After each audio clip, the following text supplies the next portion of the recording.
Hello, and welcome to Inspirations by Dr. Gail. Today, my topic is, do I look like a criminal to you? This is part 3 of the series, You Are All That and More. I'm Dr. Gail L. Thompson, the founder and CEO of Inspirations by Gail, LLC. As the author of numerous books, nationally known motivational speaker, and former endowed professor of education, my goal is to share stories, life lessons, and strategies to help you live your best life. To subscribe to this podcast, please visit my website, www.drgailthompson.com. That's www.drgailthom, P as in Paul, son.com. Now let's get into today's topic. Do I look like a criminal to you? As a Black woman in the U.S., I've been racially profiled for most of my life. But last year, the profiling increased for one simple reason. I changed my hairstyle. Here's what happened. In 2017, I started wearing my hair in an afro. This was something that I hadn't done since my college undergraduate years. So for decades after college, I wore straight hairstyles that stemmed from chemical relaxers. Last year, choosing to start wearing my hair in an afro took a lot of courage on my part because of other people's issues. The internet is loaded with articles and stories about negative stereotypes that many people harbor about afros, braids, dreadlocks, and Black folks' natural hair textures. And during my college years at my summer job in a newspaper office, I had a very negative related experience. One day, an older white reporter whom I had viewed as a mentor touched my hair and then said loudly enough for the whole office to hear, "It feels just like Brillo." Her statement was a blatant lie. However, I was so embarrassed that I wanted to disappear. It seemed like everyone in the office was staring at me, and from that point on, I lost respect for this reporter. Now back to 2017. On the day when I first planned to wear my afro to work, I was very apprehensive. At that time, I worked for a predominantly white business corporation. Since there was only one other Black woman in the company, I assumed that my afro would be greeted with a lot of silly comments that were based on ignorance and cultural insensitivity. However, I'm happy to admit that I was totally wrong. Although I expected a negative reaction from my coworkers, I was pleasantly surprised at their reactions. That day, I received more compliments than I've ever received in one day. And only one person had the nerve to touch my hair without permission. I wish I could say that I had positive Afro-related experiences in other settings, but I didn't. Because of the speaking invitations that I often receive, I travel a lot. For the past 20 years, most of my trips by air have been uneventful, but last year, this changed. Although I had expected my coworkers to behave in culturally insensitive ways about my afro, what I didn't expect was to be totally blindsided by a U.S. government organization, the Transportation Security Administration, aka the TSA. The bottom line is that once I started wearing my afro to airports, I became a constant target for pat-downs, my carry-on luggage being searched, and my hands being swabbed for explosives by TSA agents. In one airport, in addition to the pat-down, a female agent looked at me with pure hatred on her face, then yelled at me as if I were a terrorist instead of a U.S. citizen. In another airport, after I was subjected to another dehumanizing pat-down by a female agent, a male agent lectured me for not removing a small half-eaten bag of cashews from my carry-on bag. I didn't know I had to remove cashews from my carry-on bag. Each pat-down was so traumatic that it took hours for me to recover from having strangers touch my breast and upper body. Because of this, I started feeling extremely anxious whenever it was time for me to travel by air. So I decided to do something. I wrote a letter to the TSA. In the letter, I explained that I was the target of ongoing racial profiling. I explained how I had been affected and made suggestions. Here's an excerpt from my letter. Dear TSA officials, I am writing to you in the hope that sharing my experiences with you will result in the development of an ongoing mandatory training program. This program should focus on the causes and effects of microaggressions and unconscious biases. I recommend that all TSA employees be required to participate in the training and be held accountable for their actions. This training will not only improve your organization, but will also make travel less stressful for many travelers.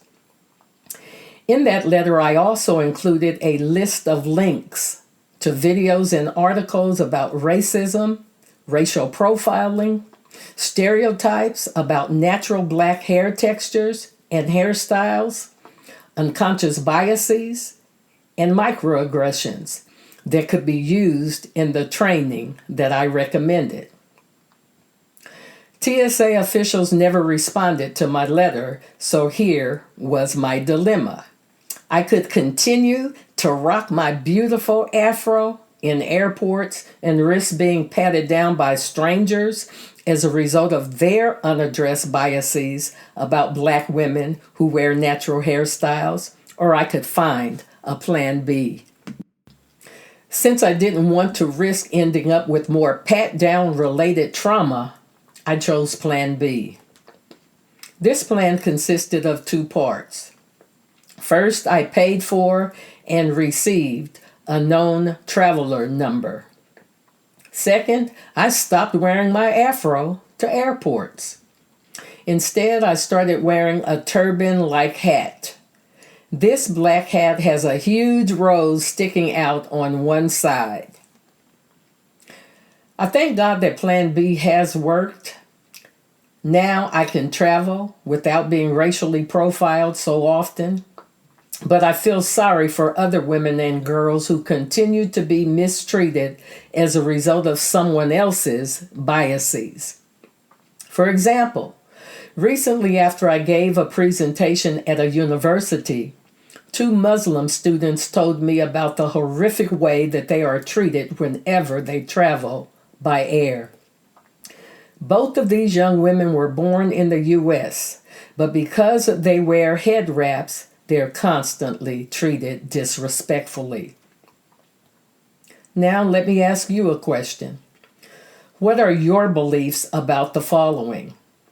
Your own hair texture, length, and hairstyles? Women and girls who wear scarves? And black women and girls who wear braids, afros, dreadlocks, or other natural hairstyles? Here are some reasons why your beliefs about your hair and other hair textures, styles, and lengths matter. If you harbor hair-related negative beliefs and unconscious biases, You can engage in hair abuse. That is, using destructive practices and products that are damaging to your own hair and your child's hair if you have a child. You can also send negative hair-related messages to your daughters if you have daughters that can cause these girls to grow up hating their hair and to have a poor self-image. You can also misuse your power in the workplace. For example, researchers have found that educators are more likely to suspend black girls who wear afros, braids, or scarves to school than girls who don't. Also, if you hold a position of power in the workplace, you may be more likely to pass over black women who wear natural hairstyles for promotion and view them in negative ways. Many lawsuits have been filed by women who have experienced these problems. You can also engage in bullying. For example, a Jewish woman who has extremely curly hair told me that when she was a college student, she was bullied by several African American students. They would follow her around the dorm in which she lived and accuse her of being a black woman who was passing for white. Harboring negative hair-related beliefs and unconscious biases can also result in jealousy stemming from low self-esteem. For example, because of their hair texture and length, mixed-race girls are often bullied by other girls with shorter hair and different hair textures, and the bullies actually are trying to hide their own low self-esteem. Here's the main point that I hope you will take away from today's podcast. No matter what you've been told or what you've experienced as a result of your hair type, be it straight hair, wavy hair, curly hair, kinky hair, coily hair, or a mixture of several types of hair, you are enough. You are enough. You are enough. This means that you are good enough, smart enough, talented enough, and beautiful. In nearly every chapter of my book, Dear Beautiful, a self-empowerment book for Black women, I say the following: God likes color, diversity, and uniqueness. If he had wanted us all to have the same hair textures, features, body sizes, shapes, personalities, and skin tones, he would have created us to look and act in identical ways. I've often heard Joel Osteen make a similar statement. Now here's this week's personal empowerment challenge. In your personal empowerment journal, please do the following. Number 1, explain what your main beliefs are about your hair texture or hair type. Number 2, explain what you believe about other hair types and textures, especially curly, kinky, and coily hair textures. Number 3, explain how you treat individuals who have hair types, especially curly, kinky, and coily hair textures that differ from your own. Number 4, review what you wrote in terms of questions 1 through 3, and then explain what you can learn from your answers. Number 5, if you don't already know your hair type and hair porosity, Google these topics and learn what your hair needs in order to be healthy. Lots of wonderful vloggers have created informative videos and articles that have been very, very helpful to me, and I know they'll be helpful to you if you're trying to learn more about your hair type, texture, and your hair needs. Number 6, this pertains to thought stopping. During the next 21 days, please monitor your thoughts about your own hair and other individuals' hair types and hairstyles. Whenever you catch yourself thinking in negative ways about your own hair or the hair of others, stop yourself and try to replace that thought with a positive statement. I recently complimented a black teacher on her beautiful natural hairstyle. She replied, "After years of wearing my hair in straight styles, I had to retrain my hair so that it would be healthy and cooperate with what I was trying to do with it." When I asked her how she had done this, she explained, "I started talking to my hair in loving ways every day."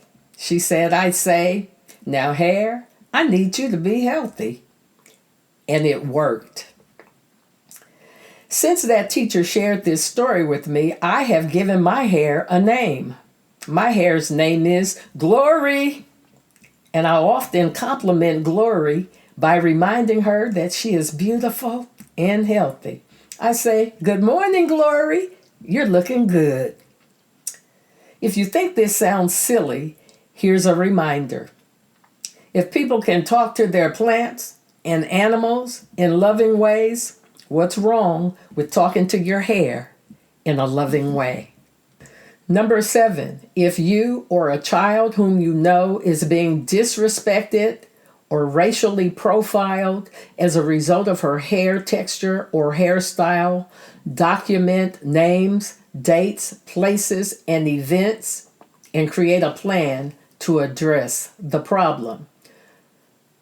Letter writing is an option. Setting up a meeting to bring the problem to the attention of others who are involved or in positions of power, and making recommendations to them or examples of what you can put into your plan. Number 8, if you are in a position of power in the workplace, help your company or organization develop a plan that will prevent hair-related and other types of profiling from occurring. And then finally, number 9. This week, in addition to complimenting and treating your own hair in loving ways, go out of your way to compliment at least one little girl, one teenager, and one adult by saying, "Your hair is beautiful," or "Your hair looks great." If more women and girls would compliment each other, the world would be a better place. Thanks for tuning in today. I hope you'll join me next week to hear, "Is my nose too big? My butt too big?" and other foolishness. This is part 4 of You Are All That and More. For more information about Inspirations by Gail LLC, please visit my website, www.drgailthompson.com. If you're interested in the theme music for this podcast, please check out music by Aaron Nimbus on iTunes. In the meantime, please remember this. No matter what you've been told or what you've experienced as a result of your hair texture, be it straight, wavy, curly, kinky, coily, or a mixture of several hair types, you are enough. You are enough. You are enough. This means that you are good enough, smart enough, talented enough, and beautiful. Until next time, hugs and blessings. I'm Dr. Gail L. Thompson.